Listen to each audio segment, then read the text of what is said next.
moom moo di manière wa ñuy daal di communiquer ñu daal di koy xoolaat bañ di wax ministre tel moom moo daal di def nangam waaye nañuy daal di wax ministère ba liggéey ki nga xamante ni daal dina koy liggéey bu ñu sukkandikoo ci bureau d'information et de communication bu gouvernement bi di BIC gouvernement ñoom ñoo daal di joxe boobu le xibaar vu la situation ak manière wi nga xamante ne nii noonee la ñu ko daal di defee à ce que ñu revoiraat communication bi ci état lan moo ko daal di wundu selon vous Alaaji Rawane. waaw réunion bi en fait réunion yu périodique la nag du sax une grande première donc parce que li nga xamante ni moom la état bi bëgg a def dafa bëgg a harmoniser tout simplement la communication d'état maanaam tey nga xamante ni du ñu xëy présidence wax lii par exemple primature wax la ca des wala benn ministre génn wax loo xamante ni dafay nekk en porte-à-faux il faut que ni ñu koy tuddee ñu accorder les violons léegi ci biir accorder les violons boobu nag dafa am ay réunions yoo xam ne je pense c'est tous les mois donc ñi nga xamante ni ñooy gérer communication ci yeneen ministères yëpp dañuy dajaloo pour mën a waxtaan naka la ñuy coordonner cette communication donc lu mel ni Big Gouv effectivement moom mooy chapeauter daanaka loolu yëpp. Maintenant ça c'est mooy premier élément bi nga xamante ni mooy waral cette rencontre bi nga xamante ni dañ koy def maanaam pour harmoniser la communication nga xamante ni ñëpp dañuy waxandoo d'une seule voix. Deuxième chose mooy dafa am lu fa tukkee comme li nga wax mooy que ni dañ jël résolution comme quoi que ni maintenant bu ñuy def la communication ci ministère yi. Au lieu ñuy mettre en avant le ministre il faut mettre en avant le ministère loolu nag c'est une communication institutionnelle maintenant pourquoi man je salue loolu parce que en réalité bu fekkee ni dañu def dara dans un ministère la vérité mooy que ni c'est pas le ministre en vérité parce que ministre bi moom dafay coordonner mais c'est tout un ministère moom mooy liggéey derrière avec des techniciens yoo xamante ne dañ fa nekk n'est-ce pas avec effectivement toute une équipe en réalité moom mooy liggéey léegi nag le ministre est en avant parce que moom mooy lead moom mooy coordonner tout le travail léegi c'est loolu su boobaa dana mën a permettre à ce que ñu allez-y Alaaji Rawane. Ok. Ouais. J'ai l'impression que si yaa ngi en direct. D'accord. Ouais. D'accord donc loolu dafay permettre tout simplement de voilà ñu coordonner effectivement le travail du gouvernement. Maintenant au-delà de ça dafay permettre aussi il faut comme je dis bu ñu coordonner le travail du gouvernement ba pare il faudrait que ñu xam ni état maanaam dafa am deux types de communication yoo xamante ne da nga ko war a mener. Parce que premièrement dafa am la communication de l'État mais dafa am la communication de ñi nga xamante ne aussi ñoom ñooy incarner état boobu. N'est-ce pas. du noonu. Ramatoulaye c'est bon. mu ngi noonu nee nañu continuer. J'étais un peu perturbé par kii bi. waaw donc c'est vrai. communication bi. je veux dire xam nga tey état boo koy incarner dafa am une communication étatique. am une communication politique. Les communications état il faut que effectivement ñu coordonner ko lu mel ni Big Gouv mi ngi ciy def liggéey bu am solo donc di coordonner les différents ministères la présidence également la primature. Donc loolu boo ko dee def mënoo mettre en avant effectivement des personnes il faut nga mettre en avant toute l'équipe bi nga xamante ne moom mooy liggéey pour répondre effectivement aux attentes des Sénégalais. Effectivement yi nga xamante ne moo tax ñu daal di fal ñu daal di jël benn parti jox ko effectivement l'exécutif pour mu doxal. Donc ça c'est un su boobaa yow tey am na loo xamante ne boo ko dee wax yow en tant que état waroo ñëw par exemple ne di tudd ay tour di personnaliser effectivement la communication. Ça c'est un. Deuxièmement mooy que ni dafay communication dañ koy institutionnaliser de telle sorte que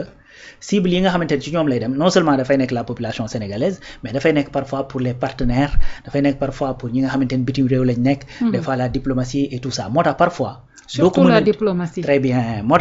tax communication boobu doo ko mën a diluer de telle sorte que dafay nekk ba nekk communication bu simple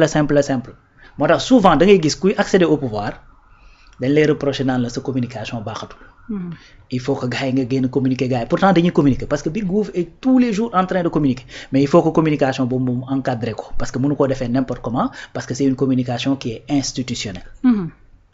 Ça c'est la première partie et que loolu effectivement ñi nekk ci ministère yi tey communiquer loolu ñoom ñoo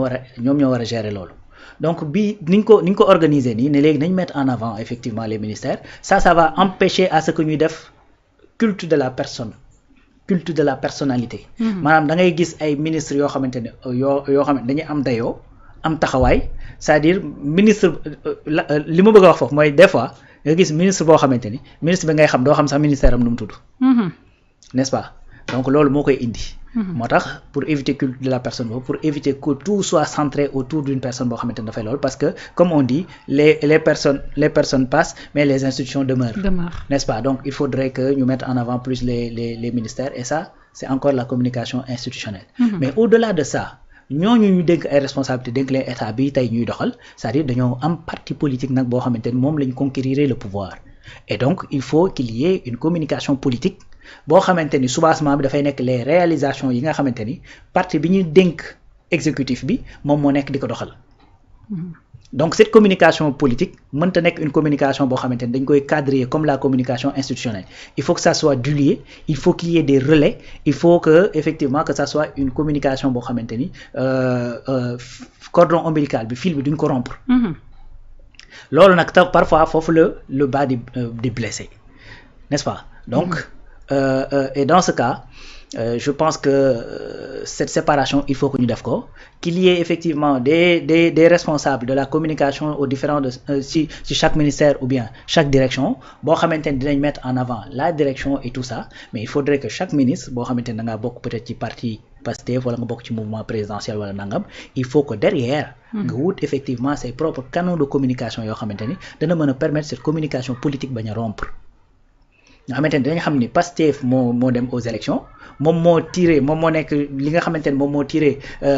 toute la coalition Diomaye président ba ñu yegg effectivement à la magistrature suprême ñu jox leen pays bi ñu di ko doxal il faut que également doxal boobu ñi nga xamante ni ñoo ànd ak ñoom ba wóolu leen ba fal leen xam ni fii lañ ci toll lii lañ ciy liggéey et cetera mais également xam ni dañoo war a organiser wu également de façon politique parce que am na yeneen yuy ñëw ci suñu gannaaw comme politique nag addition la naka la ñuy def ba ñeneen ñi nga xamante ne bokk ñu woon ci ñun te mën a ñëw massifier yokk ñu doole ñu mën a ñëw ñooñu nag ni ñu leen mën a convaincre mooy Pastef ba ngeen wóolu woon ba dénk leen gis ngeen ñoo ngi réaliser lii ñi ngi réaliser lii ñi ngi réaliser lii ñi ngi réaliser lii donc encore une fois il faudrait pas que le fait que ñu ne nañu institutionnaliser la communication au niveau de l'État d'éteindre effectivement sur la communication politique de ñi nga xamante ne ñoom la ñu dénk cet État ba éviter la daloon waa ji dal leen mënu leen sax dem ci plateau yi expliquer man lan laa fi def donc loolu pour éviter ko il faut pas rompre ce fil il faudrait que en plus de cette communication institutionnelle qui met plus en avant les ministres ak les directeurs ñoom ci seen bopp ñu trouver seeni propres canaux de communication à travers les réseaux sociaux ak chaînes yi fi nekk ak yu demee noonu nga xamante ne dinañ fa mën di génn di def seen communication politique en tant que tel nit ñi mën a continuer di wéy di xam ñoom lan réellement lañ nekk di liggéey par rapport ak fañ leen di xaar sinon également dafay am benn déphasage entre la masse critique bi nga xamante ni mooy population bi ñi ci ëpp ak li nga xamante ni mooy ñi nga xamante ni ñooy teewlu institution yi parce que du ñëpp ñooy dugg nag ci page yu ministère yeeg yooyu de du ñëpp donc encore une fois loolu laay kii quelque part sax c'est pas une analyse c'est un conseil fay dafa am ci li nga xamante ne nii moom moo di communication bi am déet ba tax changement bi nga xamante ne nii moom la ñu daal di def ñu daal di koy changer non du fay c'est plutôt remettre les choses à leur place parce que tey quoi qu'on dise ministres yi ñu ngi doon communiquer mais tey encore une fois c'est-à-dire xam nga da ngay gis koo xamante ni dafay génne par exemple dañuy dem benn réalisation ñu def benn réalisation nga gis communication ñu def ci communication parce que li may wax nii c'est l'institutionnel c'est le ministère maanaam est-ce que da ngaa war a jël li ñuy réaliser attribuer ko le ministre ou bien da nga ko war a jël attribuer ko le ministère n'est-ce pas xam nga tey bu fekkee ne da nga loolu da nga def par exemple benn affiche réaliser nañ benn bassin de rétention nga def communication nga bind ci ne Cheikh Tidiane Dièye a réalisé nangam sangam Cheikh Tidiane Dièye n'a pas réalisé c'est le ministère qui a réalisé donc moom nag moom moo ko coordonné léegi su boobaa booy def communication c'est-à-dire dañ la wax mettre plus en avant le ministère plutôt que Cheikh Tidiane Dièye mais on n'a jamais dit à Cheikh Tidiane ne communique pas donc Cheikh Tidiane Dièye sera libre d'aller sur ces canaux à lui pour wax moom liggéey bi ñu ko dénk fan la ci toll ak lan la ci def en plus de ça il faut qu'il y ait des relais yi nga xamante ne dañoo bokk ak moom obédience ñooñu mën a jël affaire bi mën koo relayer tas ko. bu ko defee ñi nga xamante ni communication boobu ci ñooñu la jëm ñooñu mën cee jot mais bu jëmee ci wàllu direction bi wala mu jëm ci wàllu effectivement ministère bi on met en avant plus le ministère que les personnes. loolu dafay dem juste en droite ligne de cette personnalité bi nga xamante ne moo nekk ci ki ñuy jiite mooy humilité bi nga xamante ne loo bañ président Bassirou Diomaye Faye xam ni c'est quelqu'un boo xamante ni humilité moom mi ngi ci moom quoi ba mat sëkk. n'est-ce pas donc loolu dafay déteindre ci li nga xamante ni moom lay diriger mooy que ni buñ fi def culte de la personne man la mën a donc nañu mettre plus en avant effectivement le ministère et ça va donner beaucoup plus de fierté aux techniciens yi nga xamante ne dañoo nekk même au sein de ces ministères.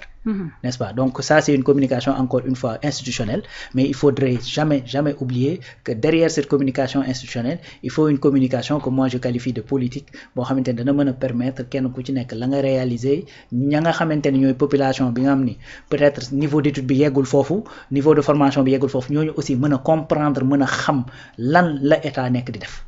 n'est-ce pas? mu ngi noonu merci beaucoup Alaaji Rawane ci précision